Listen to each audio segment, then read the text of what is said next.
Jose Aldo, Jeremy Stephens. Unbelievable fight. Jeremy Stephens, obviously, I think it was a 3 or 4 fight win streak, beating some solid competition. He'd beaten Gilbert Melendez, Du Ho Choi, and what was his last one? Josh Emmett, a very violent finish. Jose Aldo obviously lost 3 of his last 4, which is weird territory for Jose Aldo to be in. People think of Jose Aldo as one of the greatest of all time, certainly the greatest featherweight of all time, even though Conor McGregor knocked him out in 13 seconds. You can't let that cloud your judgment. You know, the guy defended the belt 10 times, fought the best of the best, and looked outstanding every time he did it.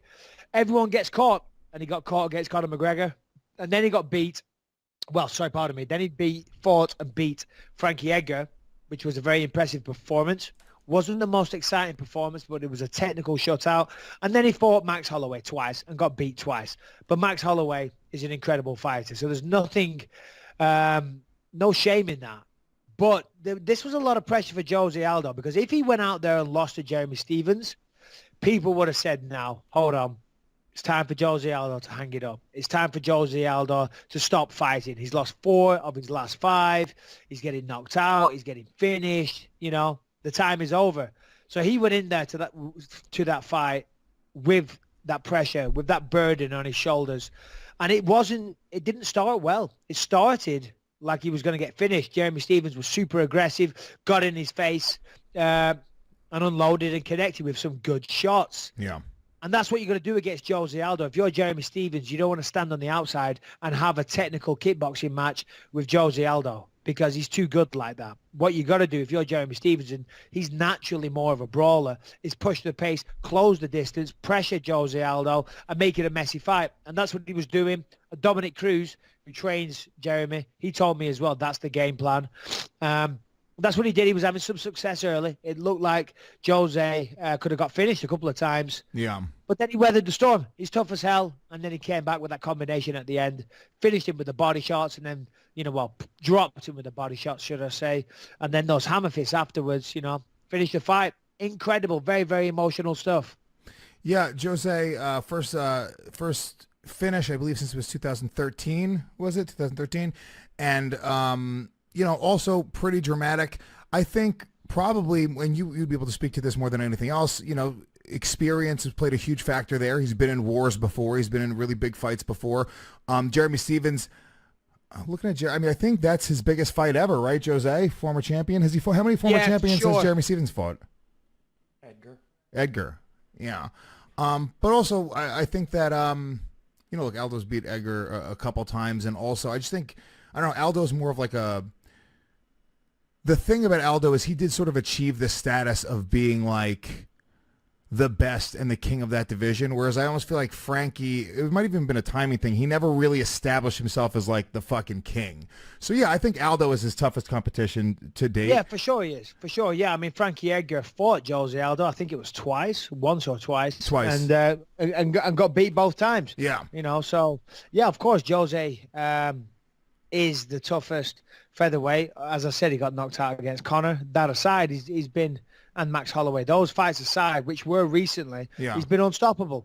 And those are the best of the best. So Jose, even at this point, I noticed this with the Brazilian guys, and I think we kind of touched on it last week as well. But guys like Shogun, Anderson Silva, Jose Aldo, they just stay really, really good up until the very end, even though it's not necessarily, I don't think Anderson Silva today could beat Anderson Silva of 7 years ago, right? Anderson Silva's prime is obviously past, but he still can beat almost anybody. He can still technically, Anderson Silva today, if he was fighting for the championship, it wouldn't be a wash. You wouldn't go like, oh, he can't win. No. I think Anderson Silva definitely would have a shot to win the title at 185 right now. Yeah, for sure. I mean, who's the champ now? Who is it? Robert Whittaker. Robert Whittaker, yeah, why not? For sure, absolutely. Anderson Silva can compete with the best of the best. I mean, of course, he's lost a little step, due to age, and that happens to everybody. That's how good they are. Still a devastating striker. He's still got the skill, still got the experience, all the rest of it. Going back to Jose Aldo, Jeremy Stephens, though, I mean, it was great to see Jose win like that, because there's a guy that kind of was, as MMA's got more popular, a lot of people only know him for getting knocked out against Conor McGregor the way that he did. Obviously, Yeah. that was a huge fight. They had that world tour flying around on private jets. A lot of hype went into that. So a lot of people, as I say, the new breed of MMA fans don't really know and give him the respect that he needs and deserves, you know. So it was great to see that winning on a big stage, even if it had the lowest fucking numbers that you guys like to mention.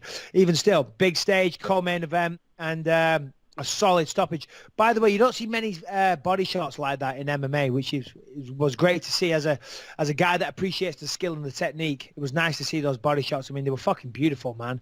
Absolutely beautiful. Yes, the referee maybe stepped in a little soon, but whatever. Jeremy Stephens was in a lot of pain. So well done, Jose Aldo. And commiserations, Jeremy Stephens. Big fan of Jeremy Stephens. Unfortunately, now he has the title, which somebody mentioned on the post-fight show, the most losses in the UFC ever. Which, Really?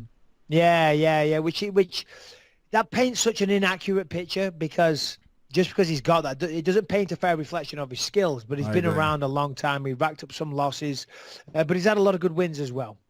Yeah, and also not only that, but he's also the later part of his career, or I should say the later part of his career, but more recently he's looked better than ever, Jeremy Stephens. Yeah, so for sure, it sounds bad, but the Jeremy Stephens today, it's not the same thing as Anderson Silva. Whereas I feel like Jeremy Stephens today beats Jeremy Stephens of 6 years ago. Absolutely, 100%. You know, we were talking about this on I don't know, the pre-fight show or whatever. You know, if I'm mistaken in this, but from what I apologize, but from what I'm led to believe is that Jeremy's upbringing was tough. He comes from a very humble background, shall we say, and and had a lot of struggles. He's been pretty open about that type of stuff. You know, he had a lot of struggles and sacrifices that he made as a child. You know, didn't come from a particularly stable family or a stable background, and if I'm getting that wrong, I apologize, but that's what I'm led to believe. And when you're like that, those kind of environments, they really forge a fighter, and that's what leads them to being a professional fighter. Those kind of hardships in life, those struggles, they toughen you. When coming from a tough background, that's why we end up fighting in a fucking cage for a living. Now, as a fighter, you start getting more successful, you earn some money, and it levels you out a little bit. And for some people, that's better. Like for me, I mean, I life wasn't a bed of roses for me either. But I was an emotional maniac, kind of like Jeremy was. And it was only towards the end of my career, Perillo did such a good job of calming my emotions, and making me think about the fights, that I started being more successful. And that's why I won the belt. Of course, 95% of people in the world you could probably beat if you're all angry and frantic. But I say it all the time, if you're in a frantic state of mind, you're not the best version of yourself. Whether you're a podcaster, whether you're a fucking mechanic, an engineer, a ballet dancer, or a fighter. If you're angry and frantic, you're not the best version of yourself. So, as I say, 95% of the people in the world you could beat, but the truly elite, you're going to lose to them because you're going to be calm and fluid and present in the moment and reading the situation, through an open mind, nice and calm. Jeremy obviously has calmed a little bit in his career. Dominic Cruz talked about that at the weekend, and that's helping him. He's understanding and being a little more patient and looking for the openings. Now, of course, he lost to Jose Aldo. That's not necessarily a negative thing. Jose Aldo is one of the best in the world, and Jeremy was doing really well until that happened. So, yeah, that's why his form lately has got better. No shame at the weekend. And congratulations to Jeremy Stephens on all the recent success. Okay, for all of our fans out there in the UK, I've got an awesome hookup for you. Want a free case of craft beer? Well, as a listener to our show, we'd like to thank you for listening with the help of our friends at beer52.com. Just go to beer52.com/believe to claim a free case. Beer 52 is the world's most popular monthly craft beer discovery club, searching out incredible and exclusive small batch craft beers from the world's greatest breweries and bringing them back for their members. There's a whole world of craft beer out there, and this is your chance to get on board with discovering it.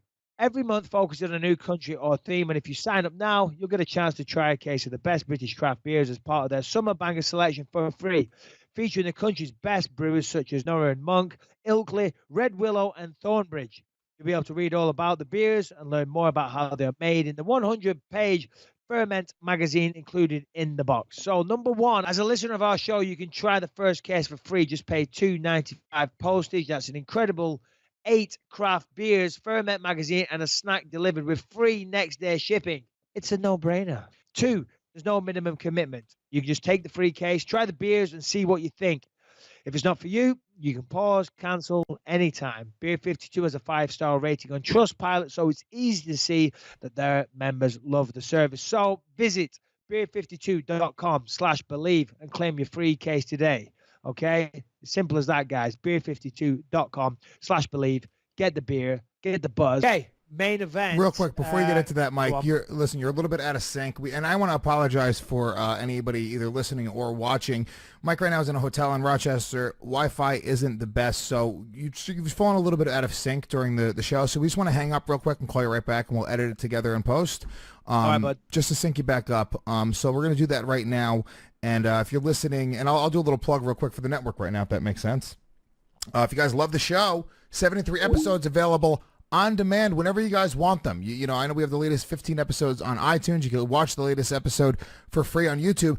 But you guys can get every episode we've ever done at gasdigitalnetwork.com. It's also, you get them 24 hours before they go to iTunes, so you get them a full day early, ad-free episodes. We also have a great live chat that we incorporate when we're live. So you guys can do that by going to gasdigitalnetwork.com, using the promo code BYM for Believe You Me, and you get a 14-day free trial. You save $1.50 a month. You also get access to every other incredible podcast on the network, including my other shows, Legion of Skanks, Real Ass Podcast, the Roast Masters, which is really fun, the roast battle show that we do here in New York City, and a bunch of other amazing shows.